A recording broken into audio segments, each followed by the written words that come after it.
Saudara-saudara yang sangat dikasihi Tuhan, kiranya kasih karunia dan damai sejahtera menyertai kita semuanya. Amin. Saudara-saudara, di tahun baru, usia jadi panjang atau jadi pendek? Kita semua manusia di bumi ini, menurut kalender Masehi yang berlaku secara internasional, telah memasuki tahun 2023. Kami aturkan selamat tahun baru 2023. Kiranya kasih dan penyertaan serta berkat Tuhan yang Maha Kasih dilimpahkan kepada kita semua dalam memasuki tahun yang baru ini. Sungguh pun perjalanan kehidupan manusia tidak selalu mulus. Ada masa senang, ada masa susah. Bahkan Raja Salomo atau Sulaiman menulis bahwa apapun di bawah kolong langit ini ada waktunya. Tertulis dalam kitab Pengkhotbah 3 ayat 1 sampai 8. Untuk segala sesuatu ada masanya. Untuk apapun di bawah langit ada waktunya. Ada waktu untuk lahir, ada waktu untuk meninggal, ada waktu untuk menanam, ada waktu untuk mencabut yang ditanam, ada waktu untuk membunuh, ada waktu untuk menyembuhkan, ada waktu untuk merombak, ada waktu untuk membangun, ada waktu untuk menangis, ada waktu untuk tertawa, ada waktu untuk meratap, ada waktu untuk menari, ada waktu untuk membuang batu, ada waktu untuk mengumpulkan batu, ada waktu untuk memeluk, ada waktu untuk menahan diri dari memeluk, ada waktu untuk mencari, ada waktu untuk membiarkan rugi, ada waktu untuk menyimpan, ada waktu untuk membuang, ada waktu untuk merobek, ada waktu untuk menjahit, ada waktu untuk berdiam diri, ada waktu untuk berbicara, ada waktu untuk mengasihi, ada waktu untuk membenci, ada waktu untuk perang, ada waktu untuk damai. Saudara-saudara, Raja Salomo malahan mengatakan pada ayat 11, ia membuat segala sesuatu indah pada waktunya. Apakah ini berarti waktu sedih, waktu susah, menderita, sial, gagal, dan sejenisnya merupakan sesuatu yang indah? Bagi sebagian orang nampaknya mustahil. Masa duka disebut masa yang indah pada waktunya. Memang ada saatnya bahwa ketika sesuatu yang kita harapkan betul-betul terjadi, maka akan mengatakan sesuatu indah pada waktunya. Bagi yang teguh, yang kuat imannya, dan berusaha hidup saleh, pasti akan menerima dengan kepasrahan dan sepenuhnya bersandar kepada kuasa Allah, sehingga bisa menganggapnya sebagai sesuatu yang indah, yang disyukuri. Yesus Kristus sendiri berkata, tidak ada yang mustahil bagi orang yang percaya, yang beriman. Markus 9 ayat 23. Ketika kita betul-betul percaya, beriman, aku yakin, maka hal yang nampaknya menyedihkan bisa menjadi rasa syukur dan memuliakan Tuhan. Contohnya Stefanus, ketika dirajam batu karena imannya pada Yesus. Stefanus dalam keadaan dirajam bisa melihat ke surga. Lalu katanya, sungguh aku melihat langit terbuka dan Anak Manusia berdiri di sebelah kanan Allah. Kisah Rasul 7 ayat 56. Kematian yang indah, walau dalam aniaya, dan dia pun seperti Yesus mengampuni orang-orang yang membunuhnya. Katanya, sambil berlutut ia berseru dengan suara nyaring, Tuhan, janganlah tanggungkan dosa ini kepada mereka. Dan dengan perkataan itu meninggallah ia. Kisah Rasul 7 ayat 60. Kematian yang indah di dalam Tuhan Yesus bagi Stefanus. Saudara-saudara yang terkasih dalam Tuhan, apakah pada tahun baru ini usia manusia menjadi lebih panjang atau bertambah pendek? Dilihat dari lahirnya, pasti tiap orang akan berulang tahun di tahun 2023 ini. Berarti bertambah usianya. Jadi usianya tambah panjang. Namun jika dilihat batas umurnya, yang sayang sekali kita tidak pernah tahu batasnya kita berumur sampai kapan. Hitungannya jadi tambah pendek seandainya kita tahu. Misalnya seseorang atau si Anu akan dipanggil Tuhan di usia 65 tahun. Padahal memasuki tahun 2023 ini menginjak usia 64 tahun. Berarti setahun lagi si Anu tersebut akan meninggal. Bukankah tahun 2023 umur si Anu menjadi tambah pendek karena tinggal setahun dia hidup?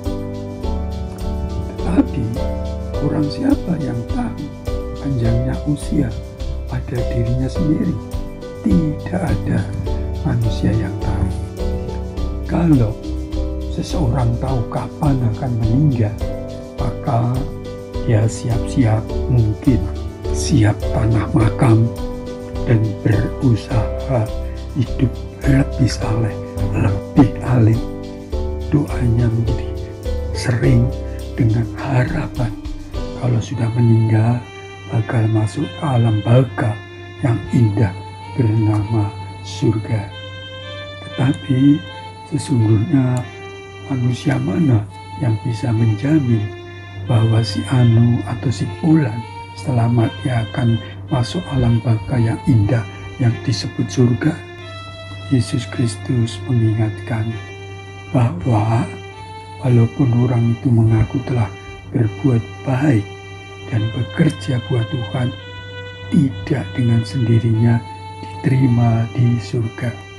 Saudara-saudara, dalam kitab Matius 7 ayat 22 sampai 23, Yesus berkata, pada hari terakhir banyak orang akan berseru kepadaku, Tuhan, Tuhan, bukankah kami bernubuat demi namamu dan mengusir setan demi namamu dan mengadakan banyak mukjizat demi namamu juga? Pada waktu itulah aku akan berterus terang kepada mereka dan berkata, aku tidak pernah mengenal kamu. Ingatlah daripadaku kamu sekalian pembuat kejahatan. Bayangkan, orang sudah berbuat baik demi nama Tuhan, atau yang kebanyakan orang bilang Allah Maha Besar, tapi ternyata Tuhan berterus terang tidak mengenalnya, bahkan akan dienyahkan ke neraka jahanam. Itu gampang orang menyebut Tuhan tanpa dihayati, seperti ditulis pada ayat 21. Bukan setiap orang yang berseru kepadaku, Tuhan, Tuhan, akan masuk ke dalam kerajaan surga, melainkan dia yang melakukan kehendak Bapa-Ku yang di surga. Tuhan Yesus juga menegur kepada para ulama Yahudi. Demikian dalam Lukas 6 ayat 46. Mengapa kamu berseru kepadaku, Tuhan, Tuhan, padahal kamu tidak melakukan apa yang aku katakan? Dari kedua ayat tersebut, Matius 7 ayat 21 dan Lukas 6 ayat 46, nyata sekali bahwa sebagai orang percaya, orang beriman, harus wajib hukumnya untuk mengupayakan terus melakukan apa kehendak Tuhan, apa yang Tuhan ajarkan. Lalu apa yang Tuhan Yesus kehendaki? Yaitu percaya, yakin bahwa hanya Tuhan Yesus yang menyelamatkan jiwa manusia untuk diampuni dan beroleh hidup kekal kelak di surga. Saudara-saudara, Rasul Yohanes mengatakan dalam 1 Yohanes 2 ayat 1-2, kita mempunyai seorang pengantara pada Bapa, yaitu Allah, yaitu Yesus Kristus yang adil, dan Ia, Yesus, adalah pendamaian untuk segala dosa kita, dan bukan untuk dosa kita saja, tetapi juga untuk dosa seluruh dunia. Yesus datang untuk semua manusia di seluruh dunia, tapi tidak semua orang mau menerimanya, tidak semua orang mau percaya padanya.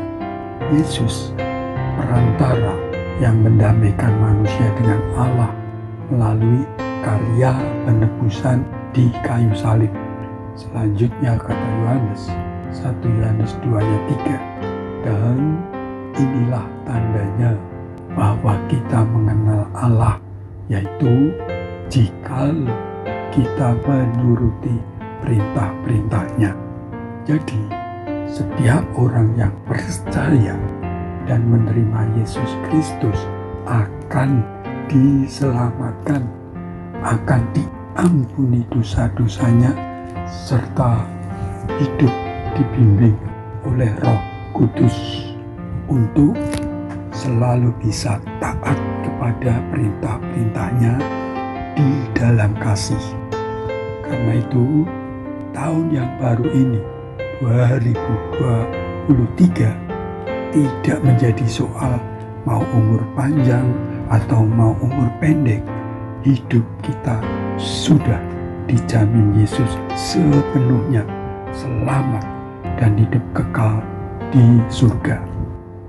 Puji nama Tuhan, Bapa yang penuh kasih, Allah yang maha luhur. Di dalam kasih Tuhan Yesus, beri Tuhan kami taat dengan perintah-perintah Tuhan. Beri kami terus percaya iman kami ditumbuhkan dengan melakukan apa yang Tuhan ajarkan, sekalipun kami masih belum sempurna.